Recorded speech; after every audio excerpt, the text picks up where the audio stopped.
Drawn.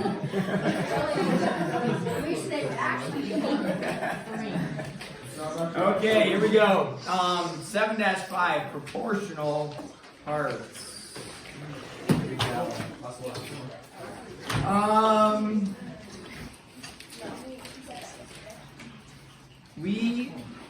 So there's lots of theorems. I'm not going to necessarily go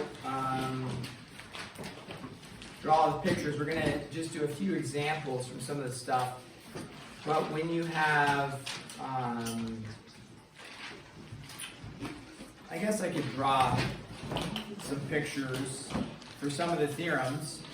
Like theorem 7.4 says triangle proportionality.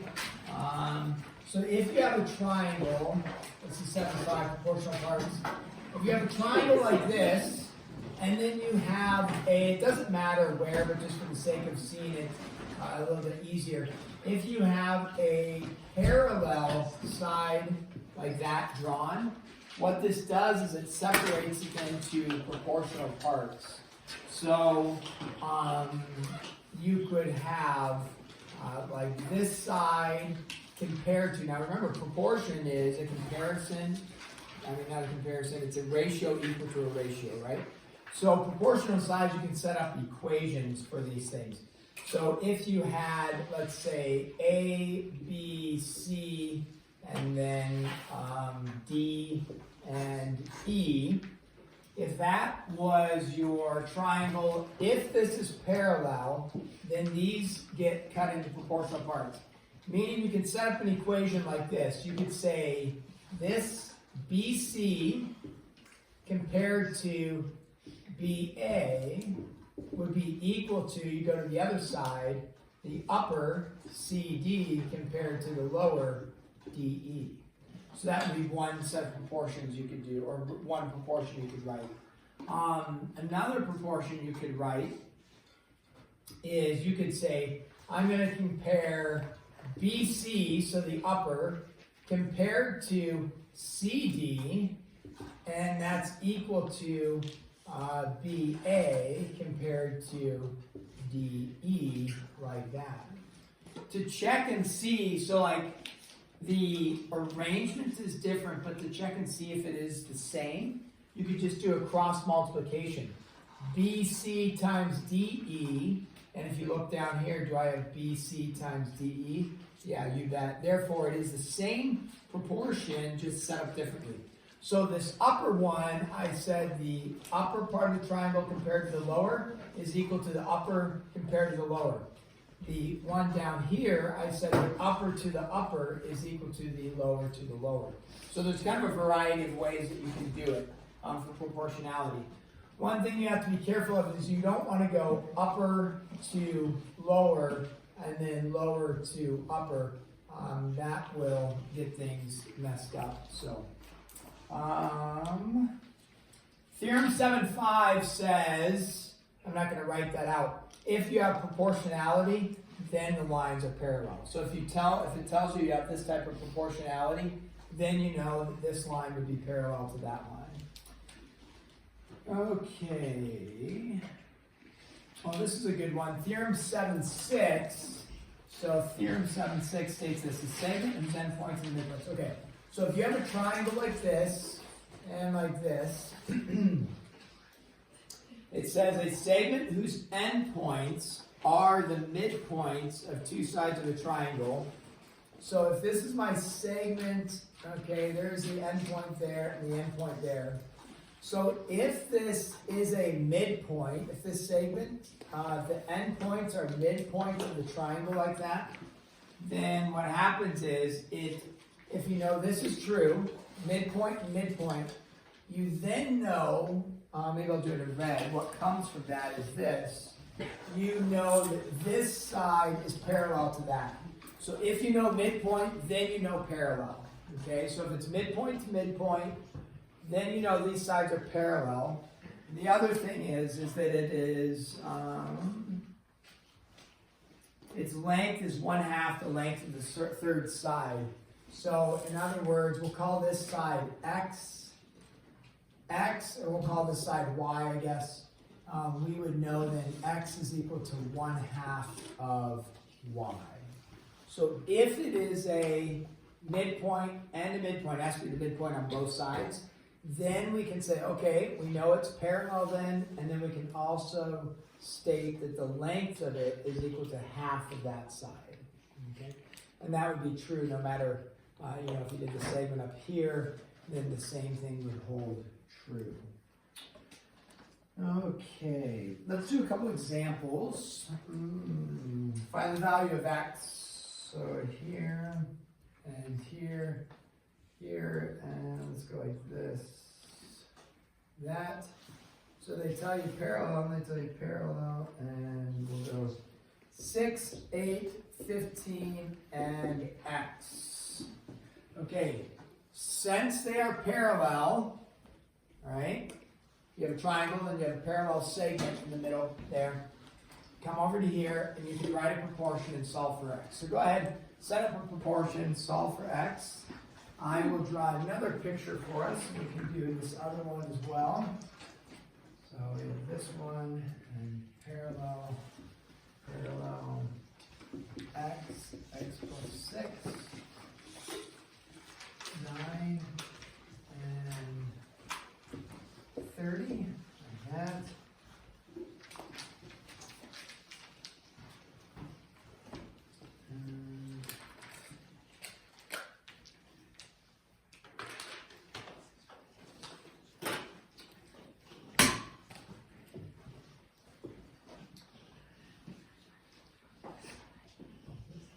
So set up a proportion for, those are two separate problems here.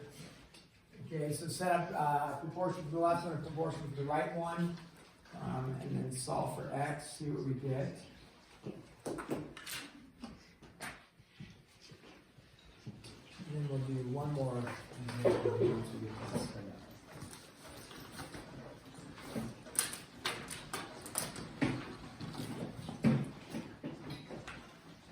Remember with these, you can set up multiple different proportions. Hello? Welcome. Find a seat, any seat, in honor of Eden's last day.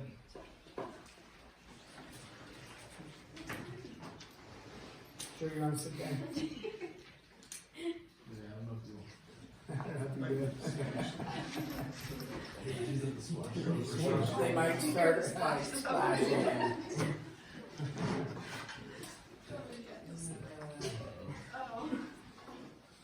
I guess the question is that really your toy? Yeah. Yeah, okay. Yeah, maybe. Very good. All right. Okay, so what would we, here we can set up two different proportions. You can either go, like I showed you, you could either go 6 to 8 is 15 to x, or you could go 6 to 15 is 8 to x, either one. So it doesn't matter what you do, or you could go 8 compared to 6, bottom to top is equal to x compared to 15. You could do it that way as well, it doesn't matter. And then you can either cross multiply, or in this case multiply both sides by 15. And then what did we end up with for x? What was our value that we got? Anybody get what we get? 20? X is 20? Okay, that sounds good there. Okay, here, all right, we can compare if we go x plus 6 over x, that would be equal to, so we did the upper to the lower. What's the upper one here? We have to do a little bit of arithmetic. What was the other one? 21, right? So if that whole thing's 30, that was 9. So 21 compared to 9. You got 9x plus 54 is equal to 21x. And what do we end up with for x? X is equal to 4.5. Okay, is it fine to get a decimal? The answer is yes, you can get a decimal, no problem. Okay, so that's a couple there.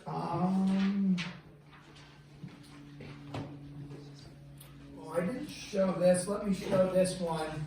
This isn't a triangle. However, this rule of proportionality still will hold true. If you have like 3 lines and they're all parallel like this, then what happens is the segments gets split up into 3x and 60. If this is the case, you have 3 parallels cut by 2 transversals. You know, parallel, parallel, parallel, cut by a transversal, cut by a transversal. It splits it into proportional sides as well. So in that case, we can just set up a proportion. An easy one to set up would just be to say, it's kind of like our triangle. We could either go 5x to 3x is equal to 8x to 60, or 5x to 8x is equal to 3x to 60. A couple different routes to go. So we could say, okay, we're going to go 5x, big to 8x is equal to 3x to 60, like that. Then when we go to solve, we could, now one thing you want to be careful of is canceling the x's, because x is a variable, it's an unknown, and so we have to be careful canceling it because you can lose one of your answers is the issue. It's called losing a root. Meaning this, if you have an equation, let's say you have whatever, x squared is equal to 2x, and you're going to solve that equation. What you can't do is, you cannot divide both sides by x. You can't go divide by x, and x is equal to 2, okay? Now, that is one of the answers, but you actually lose one of the answers when you do that. What you have to do with this, like x squared is equal to 2x, you would have to set it equal to 0, factor it, like this, and then set each factor equal to 0 and solve. So what are your 2 answers that you get? You get out 0, and you get out 2. If you go this route, like this, you lose one of your answers, like 0. So you would be wrong or partially wrong. So that being said, what we should do is, we should cross multiply and then solve. So if we cross, or, you know, the other thing you could do here is you could simplify that, right? You could get x over 20, just to make the numbers smaller. So, but we want to be careful not canceling those x's out. You can simplify the constant and the coefficient, right? You can say 3 goes into 60 20 times. And then you would get, to cross multiply, what do we get? 8x squared is equal to 100x. And then we would bring the 100x over, and we would factor, what do they have in common? 4x. So pull out the 4x, and what do we end up with there? That would be 2x minus 25, like that. So here we get x is equal to 0 and 12.5. When you have quadratics and you're solving, you must look back at the original problem, the original picture. Does x equals 0 work for us in this case? No. Because 8 times 0 is 0. Can you have a length of 0? No. So in this case, both answers don't work, but we did find both answers. Just 12.5 works for us. So we've done problems like this where you have to plug back in and then test it there. Okay. Do you want to do a midpoint problem like we discussed? No. Why would we do that? You guys just want to spray your little shower in the back? Does it actually spray water if you fill it with water? Yeah, it does. Wow, and then you like pump it and spray water? Oh my. That is legendary. Did you watch the Canada versus US or not? I did. Yeah, that was sad. Okay, well we will pause there.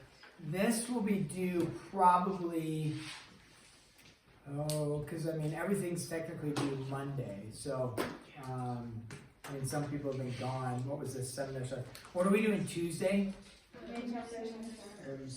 MCA, what are we doing Monday? 7-6, so the MCA. So we can make this due on Wednesday. Yeah. Now this could be due on Tuesday. Everything else due that we haven't graded due on Monday. I don't know what are the other ones we have to grade. What do we have to grade? Just 7.2 and 7.3, or just 7.3, 7.4? Okay, we'll grade 7.3 and 7.4, and then 7.5 that we just did, we'll have that due Tuesday and allow everybody to kind of catch back up from being gone. So, okay. So let's go ahead and work on the homework, and then in the last little bit, we will gamble for Eden.